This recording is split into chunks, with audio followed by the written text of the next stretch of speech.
함께 나누실 성경 말씀 고린도전서 3장 16절에서 23절의 말씀입니다. 신약성서 266면입니다.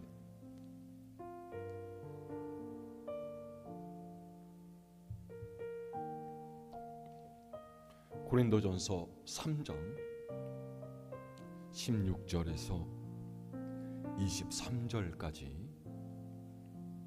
제가 한 절 여러분이 한 절 한 절씩 교독하겠습니다. 너희는 너희가 하나님의 성전인 것과 하나님의 성령이 너희 안에 계시는 것을 알지 못하느냐?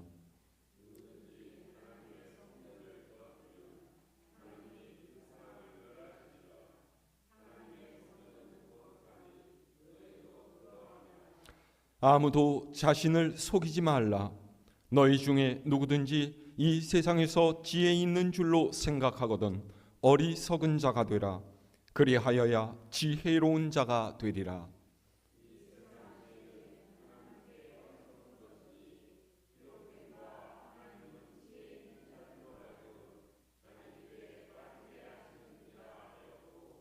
또 주께서 지혜 있는 자들의 생각을 헛것으로 아신다 하셨느니라.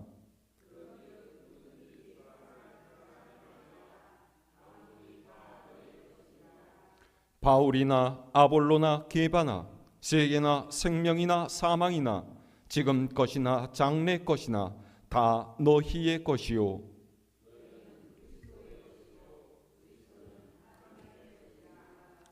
아멘.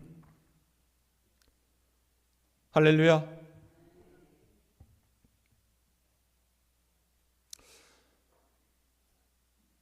교회는 그리스도의 몸이고 거룩하게 구별된 하나님 백성의 모임입니다. 여러분 이 말에 동의하십니까? 그러면 그런 하나님의 백성이 모인 교회에는 아무런 문제가 없을까요? 모든 사람이 나눔과 섬김으로 서로를 대하고 그래서 늘 사랑과 평화만이 가득하겠습니까? 그러면 너무나 좋겠는데 안타깝게도 그렇지 못한 것이 사실입니다. 목회자들이 늘 하는 이야기는요, 문제가 없는 인생은 없고 문제가 없는 교회도 없다라는 거예요. 왜입니까? 교회를 이루는 지체인 우리가 예수 그리스도를 닮아서 하나님께서 기뻐하시는 모습으로 살아야 되는데 그렇게 하지 못하고 세상의 가치와 세상의 방식을 따라 살기 때문이죠. 그래서 교회에 이런저런 문제가 일어납니다.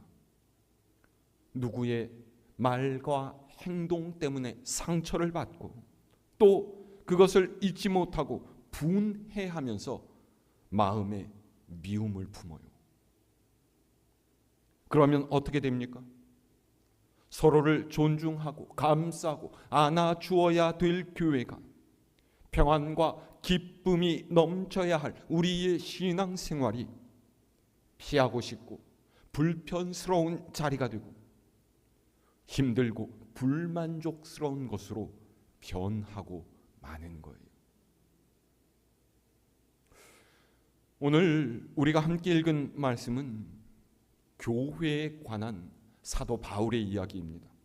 바울은 고린도 교회에 쓴 이 편지에서 하나님의 새로운 사회인 교회가 무엇이어야 하는지 또 어떤 모습을 지녀야 하는지를 말하고 있어요. 오늘 말씀 바로 위에서 바울은 교회를 세 가지로 다르게 표현하면 삼위일체적으로 표현을 했습니다. 교회는 하나님의 밭으로서 하나님께서 성장하게 하시고 예수 그리스도는 하나님께서 세우신 교회의 유일한 터라고 했어요. 그리고 교회는 또 성령께서 거하시는 성령의 전이라고 설명했죠. 이 말씀을 다시 풀어서 생각해 보면 이렇습니다. 교회는 성부 하나님 덕분에 생겨나서 자라는데 그것은 성자 하나님의 터 위에 세워지고 성령 하나님께서 그곳에 임재하셔서 생기를 불어넣으신다라는 거예요. 그러면 대체 이 교회란 무엇입니까? 지금 우리가 예배드리고 있는 이 건물을 가리켜서 교회라고 합니까? 바울은 오늘 말씀에서 고린도 교회 성도들에게 너희 한 사람 한 사람이 바로 하나님의 성전이다, 그렇게 이야기하고 있죠. 자, 오늘 16절의 말씀을 다시 함께 읽어볼까요? 16절 말씀입니다. 시작. 너희는 너희가 하나님의 성전인 것과 하나님의 성령이 너희 안에 계시는 것을 알지 못하느냐. 아멘. 이 말씀이 의미하고 있는 것이 무엇입니까? 이제 더 이상 나무와 돌로 지어진 건물은 성전이 아니라는 거예요. 우리 주님께서 십자가에서 죽으실 때 성전에 성소와 지성소를 나누는 휘장이 위에서 아래로 쫙 갈라졌죠. 1년에 단 한 번 대속죄일 때 오로지 대제사장만이 들어갈 수 있었던 지성소로 들어가는 그 입구를 막는 휘정이 찢어졌어요. 이 의미는 하나님께서는 예수 그리스도를 통해서 하나님께 나오는 모든 사람과 직접 만나 주시기로 결심하셨다라는 거죠. 주님을 구주로 고백하고 그분의 죽음으로 죄의 용서함을 받았다고 믿는 사람이라면 누구나 성령께서 그의 마음에 들어가실 수가 있습니다. 그래서 이스라엘 백성이 오직 대제사장을 통해서 하나님을 만나고 죄를 용서받았던 이 지성소가 이제는 건물 안에 있는 어떤 장소가 아니라 믿는 각 사람의 마음에 자리 잡게 되었다라는 거예요. 그렇기 때문에 성도는 어디를 가든지 성령과 동행하는 사람입니다. 그가 어디에 있든지 그곳이 거룩한 곳이 되는 거예요. 이 말은요, 하나님의 성전으로서의 교회, 하나님의 성전으로서의 성도는 모든 순간이 거룩한 삶이어야 한다라는 의미이기도 하죠. 제가 이전에도 한번 말씀을 드렸는데요, 미국 윌로우 크릭 교회의 담임 목사이신 빌 하이벨스 목사님이 쓴 아무도 보는 이 없을 때 당신은 누구인가? 라는 제목의 책이 있습니다. 읽어보신 분 있으십니까? 제목이 참 의미심장하죠.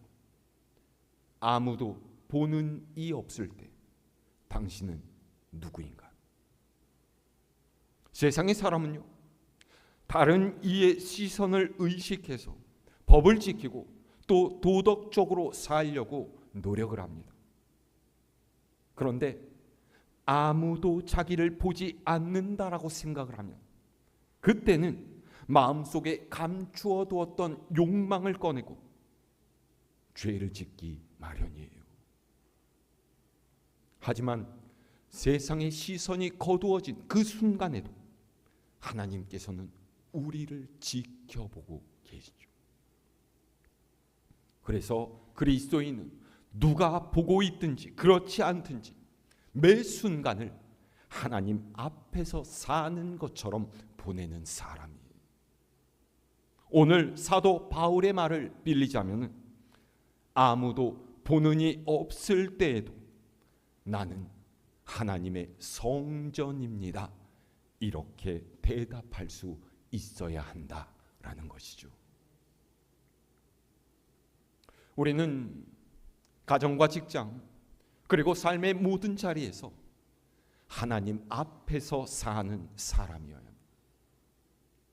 거룩과 성결은 이 예배당에서만 지켜야 할 덕목이 아니에요.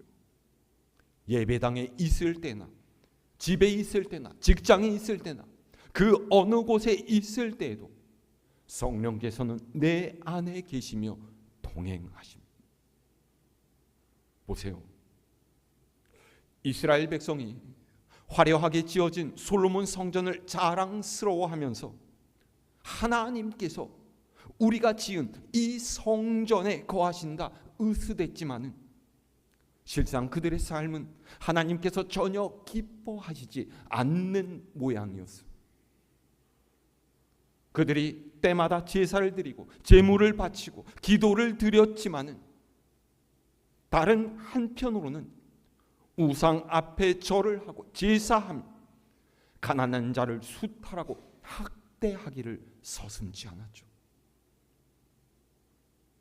그래서 하나님께서는요, 이사야 선지자를 통해서 내게 너희의 헛된 재물을 더 이상 가져오지 말아라. 나를 역겹게 만드는 분향을 하지 말아라. 월삭과 안식일과 대회로 모이지도 말아라. 너희가 예배를 드리면서 악을 행하는 것을 내가 견디지 못하겠다라고 말씀하시죠. 그래서 사도 바울이 더 이상 건물을 성전이라고 부르지 말아라. 성전은 하나님의 영이 거하시는 너희 자신이다. 이렇게 이야기하는 거예요. 자, 그 다음 17절의 말씀 읽어볼까요? 시작. 누구든지 하나님의 성전을 더럽히면 하나님이 그 사람을 멸하시리라. 하나님의 성전은 거룩하니 너희도 그러하니라. 아멘. 바울이 말하는 것이 무엇입니까? 하나님의 성전인 너희 몸을 더럽히면 하나님께서도 그 사람을 멸하신다라는 거예요. 어떻게 하는 게 몸을 더럽히는 것입니까? 여기서 더럽힌다라는 것은요, 목욕을 오랫동안 하지 않아 갖고 몸에 때가 쌓이고 냄새가 난다 뭐 이런 뜻이 아니에요. 우리는 가장 먼저 윤리적이고 도덕적인 문제들을 떠올릴 수 있죠. 간음이나 육신의 정욕을 따르는 일이 그렇고요. 남에게 폭력을 행사하거나 거짓말 혹은 도둑질 같은 나쁜 짓을 하는 것도 성전을 더럽히는 행동일 수가 있습니다. 그런데 사도 바울이 말하는 성전을 더럽히는 행동들은요, 이것보다 훨씬 더 복잡하고 고차원적인 거예요. 어떻게 보면은 죄처럼은 보이지 않는, 경건함처럼 보이는 더러움이다 라고 하고 있죠. 무슨 말일까요? 자, 18절에서 20절 말씀 함께 읽습니다. 시작. 아무도 자신을 속이지 말라. 너희 중에 누구든지 이 세상에서 지혜 있는 줄로 생각하거든 어리석은 자가 되라. 그리하여야 지혜로운 자가 되리라. 이 세상 지혜는 하나님께 어리석은 것이니 기록된 바 하나님은 지혜 있는 자들로 하여금 자기 꾀에 빠지게 하시는 이라 하였고 또 주께서 지혜 있는 자들의 생각을 헛것으로 아신다 하셨느니라. 아멘. 이 말씀 이해하기 위해서는요, 우리가 먼저 이 당시에 고린도 교회가 처해 있던 좀 어려운 상황을 이해해야 될 필요가 있습니다. 이때 고린도 교회의 가장 큰 문제는요, 교회 안에서 편을 나눠서 당파 싸움을 벌인 거예요. 사람들이 335 무리를 지어서 나는 바울파다, 나는 아볼로파야, 나는 그럼 베드로파를 해야지, 그래? 그럼 나는 그리스도파야. 이렇게 나뉘어서 서로 다툼을 벌이고 있었던 거죠. 여러분 생각해 보세요. 이 사람들은요, 모두 하나님을 믿는 사람들이에요. 주님의 보혈로 죄 사함을 받고 구원을 받았다라고 믿는 이들이죠. 그런데 이들이 왜 싸우고 있어요? 세상의 가치, 세상의 논리를 따르고 있기 때문이에요. 서로 내가 다른 사람보다 더 잘났다고, 서로 내가 다른 사람보다 더 똑똑하다고, 그렇게 다른 사람들보다 우월한 감정을 품고 다른 사람들을 대했다는 거죠. 그런 사람들을 사도 바울은 이 세상에서 지혜 있는 줄로 아는 이들이라고 말하고 있습니다. 이 세상의 지혜가 뭡니까? 하나님 아닌 다른 것을 자랑하고 그것에 의지하려고 하는 거예요. 이 당시의 초대교회 사람들은요, 대부분 그렇게 많이 배우지 못한 사람들이었습니다. 그런데 고린도라고 하는 도시는요, 헬라 철학의 영향을 받아서 토론하기를 좋아하고 말을 잘하는 사람을 우대했어요. 문제는 교회의 교인들도 이런 세상의 풍조를 따라갔다라는 거예요. 여러분, 십자가의 도는 세상의 눈으로 볼 때는 미련한 것에 불과한 것인데도 교인들이 거기에 고상한 포장을 입혀서 그것으로 토론을 하고 세상의 모습을 따라서 나는 바울파야, 나는 아볼로파야, 그래? 그러면 나는 베드로파야지, 베드로가 제일 높으니까. 뭐야? 아니야, 제일 높은 사람은 우리 주님이시니까 나는 그리스도파야지.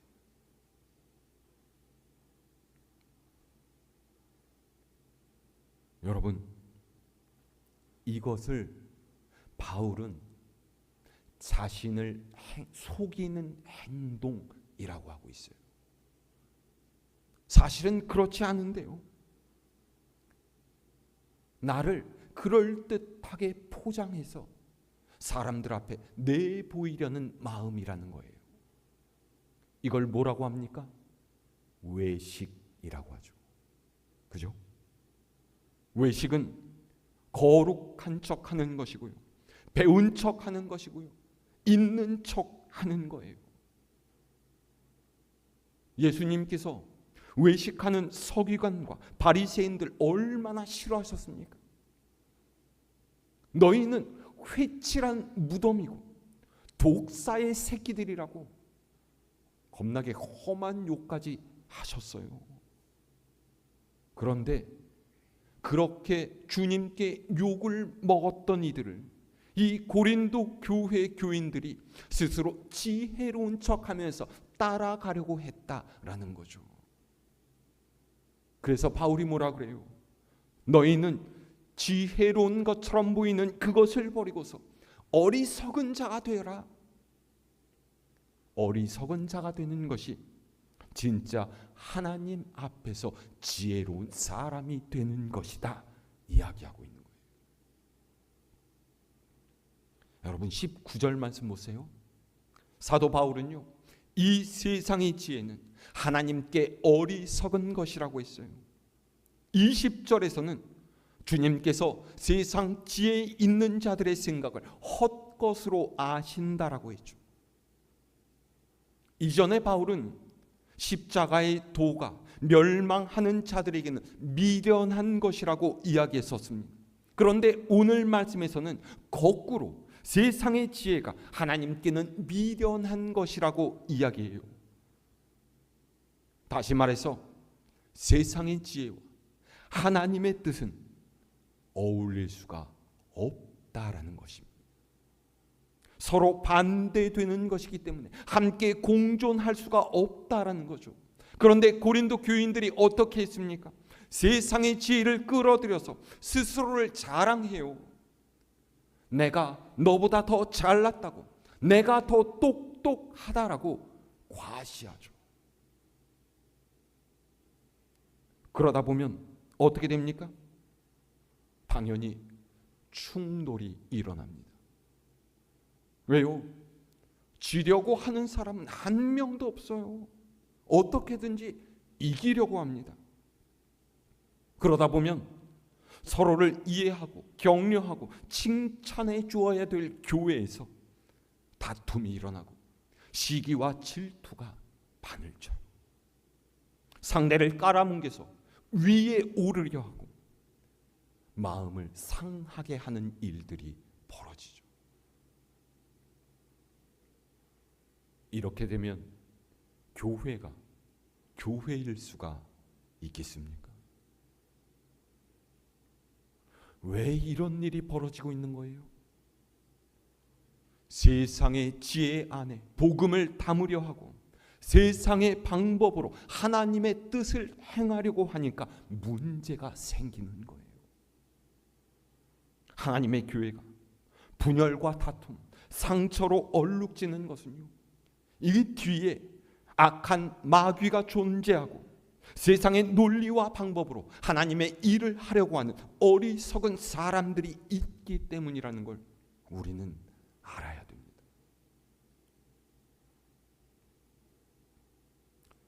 진정한 구원의 기쁨을 간직한 사람은요, 자랑할 것이 없어요.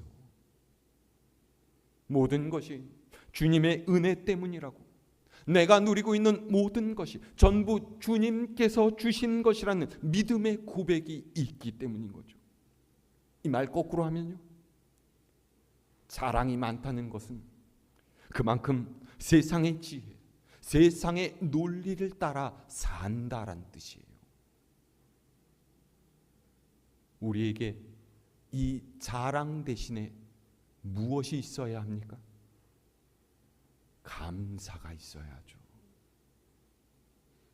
하나님께서 주신 것에 대한 감사, 주님께서 베푸신 은혜에 대한 감사가 나눔으로 이어지고 베품으로 드러나요. 그 감사 때문에 사람은 하나님을 찬양하게 되고 예배하는 것이죠. 그것이 성령의 전으로 살아가는 믿는 이의 삶이라는 거예요. 여러분, 뭘 자랑하십니까? 뭘 내세우십니까? 우리의 힘으로, 우리의 잘남 때문에 얻어진 것은 하나도 없어요. 모든 것이 하나님께서 우리에게 값없이 주신 것이라는 걸 우리는 잊지 말아야 합니다. 자, 그러면 우리가 자랑하지 말아야 하는 이유를 바울이 어떻게 설명하고 있느냐? 21절에서 23절 말씀. 시작. 그런즉 누구든지 사람을 자랑하지 말라. 만물이 다 너희 것임이라. 바울이나 아볼로나 게바나 세게나 생명이나 사망이나 지금 것이나 장래 것이나 다 너희의 것이요 너희는 그리스도의 것이요 그리스도는 하나님의 것이니라. 아멘. 바울은 사람을 자랑하지 말라고 해요. 사람을 자랑하지 말라는 말 무슨 뜻입니까? 세상의 것들, 너희가 얻은 이 땅의 것으로 자랑하지 말라는 거예요. 왜냐하면 만물이 다 너희에게 주신 바 되었기 때문이다 라고 하죠. 무슨 뜻입니까? 하나님께서는 그분의 자녀 삼으신 너희에게 이미 모든 것을 다 주셨다라는 거예요. 로마서 8장 17절에서 사도 바울은요, 우리는 하나님의 상속자이고 그리스도와 함께한 상속자라고 이야기하고 있어요. 그러니까 하나님께서는 그분께 속한 모든 것들을 우리에게 주신다는 거예요. 그러니까 이 땅에 지혜를 내세우면서 불필요하게 시기와 분쟁을 할 필요가 없다라는 거죠. 왜요? 장차 하나님께서 세상의 모든 것들을 우리에게 다 주신다라고 약속하시지 않았어요. 여러분, 지금은 우리가 비록 이 땅에서 궁핍하게 살 수도 있습니다. 많은 것 갖지 못하고 호사를 누리지 못할 수도 있어요. 하지만 결국 우리는 하나님의 나라에 들어가게 될 사람들이에요. 그것보다 더 귀하고 좋은 것이 어디에 있겠습니까? 그러니까 이 땅에서 무언가를 얻으려고, 인정을 받으려고 싸우고 얄팍한 세상 지혜를 동원해서 스스로를 내세우려고 하지 말라는 거죠.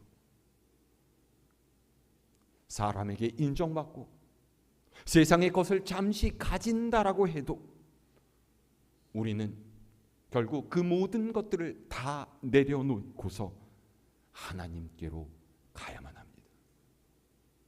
그때가 되면 그것을 얻으려고 다투던 세상 것들이 다 무슨 소용이 있겠어요? 믿는 이는 사람에게 인정받을 것이 아니라 하나님께 인정받는 사람이고요, 세상의 것을 갖는 것보다 천국과 영생을 소유하는 것이 더 값지다라는 것을 아는 사람이에요. 그래서 바울이 맨 마지막 하는 말이 뭐죠? 너희는 그리스도의 것이고 그리스도는 하나님의 것이다 라는 거예요. 다시 말해서 주님과 함께 하나님께 속한 자로 살아가라 라는 것이죠. 보세요. 우리가 주님을 믿고 구원을 받았는데도, 영생을 얻고 하나님의 자녀가 되었는데도 왜 우리의 신앙생활에 행복하지 않을까요? 왜 교회 안에 시기와 질투가 있고요, 다툼이 일어나고 상처받는 일들이 생기겠습니까? 사도 바울의 진단에 따르면요, 세상의 가치를 따라서 신앙생활을 하려고 하기 때문이에요. 신앙생활이 왜 행복하지 못한 것이 됩니까? 기쁨이 있어야 되고 만족이 있어야 되고 평안이 있어야 되는 건데요, 하늘의 것이 아니라 세상의 것이 들어오니까 문제가 생기는 거예요. 만족할 수 없는 것을 가지고 만족하려고 하지 마세요. 세상의 가치를 충족시키려고 자기를 자랑하고 드러내려고 하기 때문에 문제가 생기는 거예요. 고린도 교회는 이 때문에 어려움을 겪었습니다. 행복해야 될 신앙생활이 신경을 곤두세우게 하는 머리 아픈 일이 되고 말았죠. 바울이 그래서 여기에 대해 어떤 처방을 내리고 있어요? 믿는 이는 미련한 자가 되라 그래요. 여기서 미련한 자가 된다는 것은요, 바보천치가 되라는 말이 아닙니다. 세상의 지혜에 대해서, 세상의 가치에 대해서 모르면서 살아가는 게 좋다라는 거예요. 우리가 쫓아야 할 가치는요, 세상의 것이 아니라 하늘의 가치라는 거죠. 그것이 바로 진짜 지혜로운 자라는 거예요. 여러분, 이 진리를 따라 사시는 여러분 되시기를 바랍니다. 낮은 자가 평강을 누리는 진리, 베품으로써 누리는 만족감, 지면서 누리는 행복감, 섬김으로써 얻는 축복, 우리에게 은혜를 베푸셨던 하나님께서 채우시는 감사를 경험하는 여러분 되시기를 바랍니다. 사실 세상의 눈으로 보면 믿는 이들의 삶은 극히 어리석어 보이지 않겠습니까? 세상의 지혜로 보자면요, 우리 주님의 십자가야말로 얼마나 어리석고 미련해 보이겠어요. 하지만 하나님 나라에서는 이것이 바로 행복이에요. 여러분, 섬기는 기쁨, 나누는 기쁨, 인내하고 용서하는 기쁨, 그래서 사람이 아닌 하나님으로 인한 기쁨으로 충만한 여러분의 삶이 되시기를 바랍니다. 그것이 성전된 자로 살아가는 이의 거룩함이고 신앙생활의 복이에요. 우리 주님께서는 이 복을 누리게 하시려고 우리를 부르셨어요. 세상 사람들이 다 얻을 수 있는 복, 물질, 권세, 명예, 이런 것들 주시기 위해서 부르는 것이 아니라 세상 사람들은 알 수 없는 하늘의 평안과 기쁨을 누리게 하시려고 우리를 부르셨죠. 우리는 세상의 것이 아니라 주님의 것이고 하나님의 소유된 백성이라는 것을 잊지 마시기를 바랍니다. 이 믿음에 굳게 서서 하나님께 감사와 기쁨의 찬양을 올려드리는 여러분 모두가 될 수 있기를 우리 주님의 이름으로 축원합니다.